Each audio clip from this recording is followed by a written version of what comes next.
দর্শক, খবর শুরুতে আপনাদের জানিয়েছিলাম একীভূত ৫ ব্যাংকের গ্রাহকদের আমানত অর্থ ফেরত দেওয়া হচ্ছে। এ বিষয়ে আমরা আরও খবর জানাতে চাই আপনাদের। মতিঝিল থেকে আমাদের সঙ্গে যুক্ত হচ্ছেন সহকর্মী মাসুম মিয়া। মাসুম, যে আমানতকারীরা রয়েছেন তারা আমানতের অর্থ সংগ্রহে উপস্থিতি তাদের কেমন দেখছেন?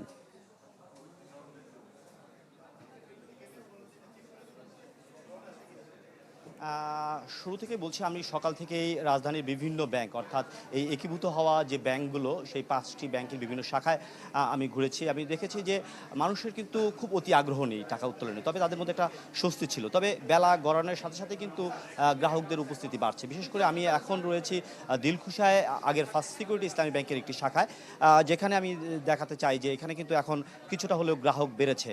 এবং আরেকটি বিষয় বলে রাখতে চাই যে টাকা প্রাপ্তির যে বিষয়টি, এই ব্যাংকগুলো অ্যাকাউন্টে টাকা, বাংলাদেশ ব্যাংকে টাকা ঢুকেছে, কিন্তু ক্যাশ যে টাকা, যেটা আসলে ব্যাংকগুলোকে গ্রাহককে দিতে হবে, সেই টাকাটা তুলতে প্রায় দুপুর গড়িয়ে গেছে। যার ফলশ্রুতিতেই অনেকগুলো ব্যাংক আসলে সকাল থেকে অর্থ দিতে পারেনি। তবে বেলা গড়ার সাথে সাথে কিন্তু সেই টাকাগুলো তারা ফেরত দেওয়া শুরু করেছে। বিশেষ করে এখন যে ব্যাংকটিতে রয়েছে তাদের সাথে আমরা কথা বলেছি, তারা বলছে যে সকাল থেকেই তারা টাকা দিচ্ছিল। তার কারণ হচ্ছে বাংলাদেশ ব্যাংক থেকে তারা টাকা উত্তোলন করতে না পারলেও তাদের কাছে যে জমানো অর্থ ছিল, সেই অর্থেরও কিন্তু একটি অংশ কিন্তু তারা মোটামুটি সকাল থেকে বিতরণ করেছে।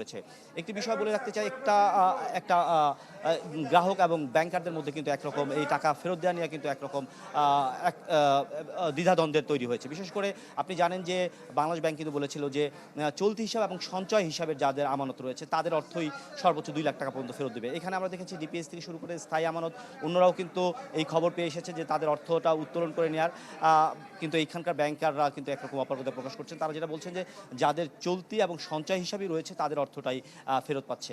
আরেকটি বিষয় রয়েছে, যারা ৪ নভেম্বর অর্থাৎ প্রশাসক নিয়োগের পরে যেই সব অ্যাকাউন্ট থেকে অর্থ উত্তোলন হয়েছে, তাদের ওই পরিমাণ অর্থ কিন্তু মাইনাস করেই এখন দেওয়া হচ্ছে। অর্থাৎ কেউ যদি ৪ নভেম্বরের পরে ২০,০০০ টাকা উত্তোলন করে, সে কিন্তু আজকে পাবে হচ্ছে ১,৮০,০০০ টাকা, অর্থাৎ ২০,০০০ টাকা কিন্তু এখান থেকে কম দিচ্ছে।